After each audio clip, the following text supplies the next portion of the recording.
A major diplomatic crisis has erupted between the United Kingdom and the Russian Federation following the first confirmed death of a serving British soldier on the ground in Ukraine. The casualty has been identified as Lance Corporal George Hooley, a 28-year-old member of the Parachute Regiment, whose death ends years of uncertainty regarding the extent of the British military presence in the conflict zone. Russian Foreign Ministry spokeswoman Maria Zakharova demanded immediate answers from Britain about the true nature of the soldiers' mission, accusing London of helping Kyiv carry out acts of terrorism against Russian forces. While the British government insisted that Hooley died in a tragic accident while observing tests of a defensive system far from the front line, Moscow rejected this explanation as a cover for direct combat involvement. Russian Foreign Minister Sergei Lavrov issued a stern warning that any foreign military personnel found entering Ukraine would be treated as legitimate targets for strikes. He also criticized Western ceasefire proposals as artificial distractions designed to allow the Ukrainian army time to rearm. The death of Lance Corporal Hooley has intensified the debate in Westminster about the risk facing deployed personnel and the potential for dangerous escalation that could draw NATO forces directly into the war. On the eastern battlefield, Russian President Vladimir Putin has declared a significant strategic victory with the reported capture of the city of Seversk.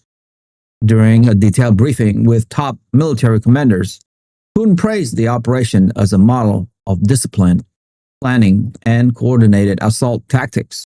The commanders described how they successfully employed encirclement strategies to overwhelm Ukrainian positions, utilizing heavy artillery, aviations, and drones to force a chaotic retreat. Reports from the front lines indicate that some Ukrainian units abandoned their fortification under intense pressure, while soldiers who refused to surrender were targeted by first-person view drones. The Russian military claims that this breakthrough opens new avenues of advance for the key logistical hubs of Kostiantynivka and Sloviansk. Simultaneously, the situation in Pokrovsk and Rovnoy has deteriorated, with Russian mechanized units launching coordinated assault from multiple directions and securing a large portion of the area. Moscow asserts that these advances reflect a growing psychological and structural breakdown within the Ukrainian defense, citing rising desertion rates and the inability of local commanders to halt the Russian momentum despite the increased use of long-range drone attacks by Kyiv. The intensifying violence in the Donetsk region has created a heartbreaking humanitarian situation, particularly for elderly residents who are refusing to evacuate their homes despite the collapsing infrastructure. The White Angels police units, a specialized group dedicated to rescuing civilians from combat zones, reports that many citizens are choosing to remain on the land they have lived on for decades rather than face displacement. A poignant example is 97-year-old Katerina Lomova, who has steadfastly rejected pleas from her family and police evacuations teams to leave her damaged house.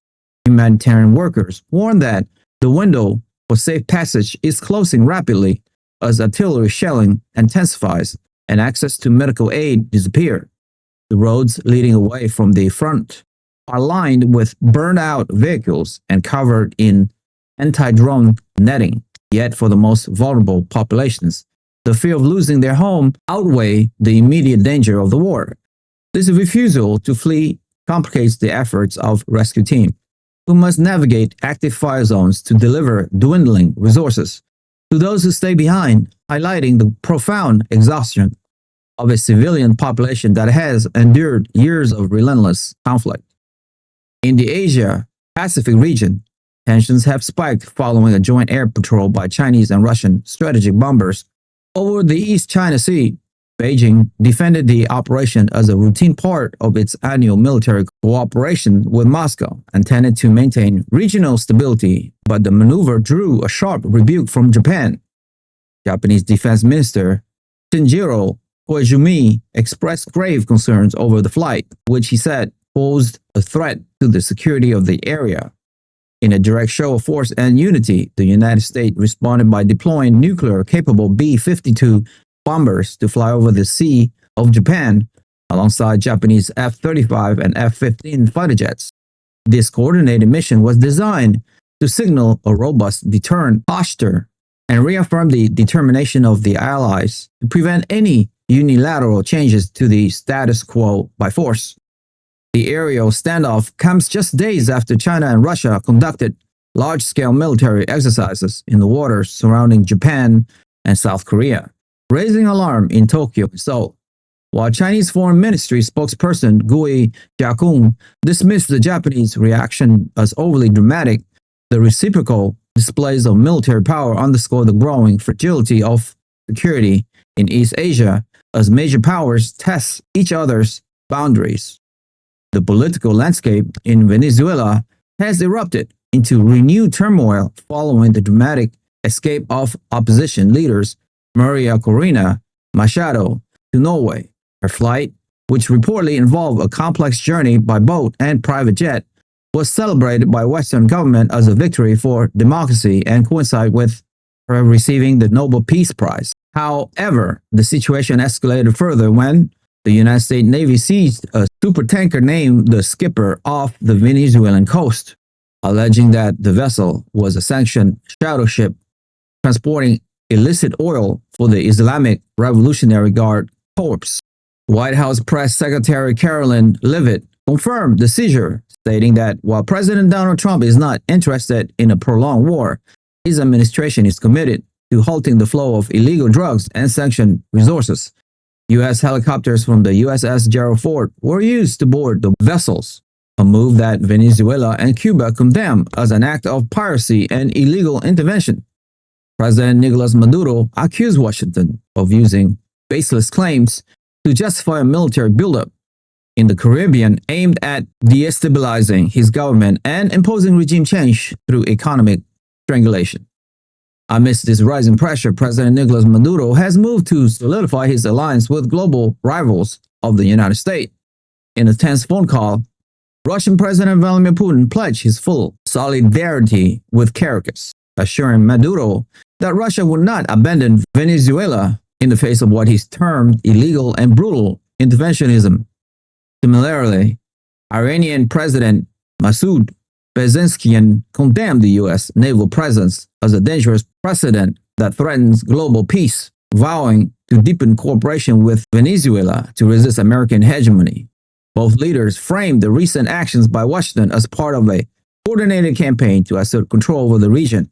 Addressing thousands of supporters at a rally to mark the 166th anniversary of the Battle of Santa Ynez, Maduro vowed to defend his homeland like a warrior and praised anti-war demonstrations in the United States.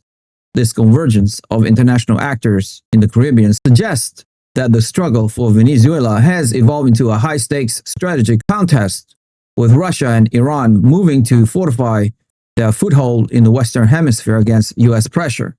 If you have made it this far, congratulations, you have unlocked the truth. I want to ask you a quick question though. With the first confirmed death of a British soldier fighting on the ground in Ukraine, and Russia explicitly warning that foreign troops are now legitimate targets, do you believe we are witnessing the inevitable start of a direct war between NATO and Russia, and why?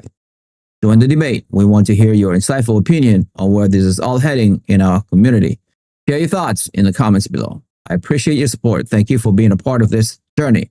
Like the video, share this video with friends and family, hit the notification bell, and most importantly, subscribe. I'll see you guys in the next one.